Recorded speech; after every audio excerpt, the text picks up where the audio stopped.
ایک احساس پیدا ہوگا. اگر ہمارے ملک کی معیشت کو بہتر بنانا ہے اور IMF کے چنگل سے چھٹکارا پانا ہے نا، تو ہمیں ہر اس ضلالت سے چھٹکارا پانا پڑے گا جس کے بوجھ تلے ملک دبتا جا رہا ہے. اس ملک کی اشرافیوں کو ملنے والی ہر چیز پہ سبسڈی ختم کرنی پڑے گی. میں آپ کو ایک اندازے کے مطابق بتا رہا ہوں، اگر پاکستان میں صرف 20,000 افراد کو پیٹرول فری ملے، یقین کریں یہ اماؤنٹ ملٹیپلائی بائی 10 ہوگی اس کے، لیکن میں آپ کو ایک اندازے کے لیے بول رہا ہوں کہ صرف اگر 20,000 افراد کو پیٹرول کی سہولت فری ملے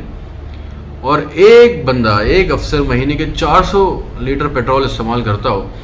اس کا مطلب یہ ہوا کہ حکومت کو، پاکستانی خزانے کو ماہانہ 80 لاکھ لیٹر پیٹرول فری دینا پڑتا ہے، جس کو خریدنے کے لیے ماہانہ تقریباً $50 لاکھ ریکوائرڈ ہوتے ہیں. یہ وہ ناسور ہے جو ملک کو IMF کی غلامی سے اور ان کے سامنے بھیک مانگنے سے نا ہمیں کبھی باہر نہیں نکال سکتا. تمام سیاسی پارٹیوں سے وابستگی اپنی جگہ، لیکن اب یہ ملک کا اشرافیہ،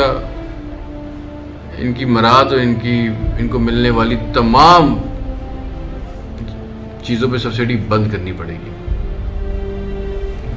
ان سب کو پانی، بجلی، گیس فری ملتا ہے،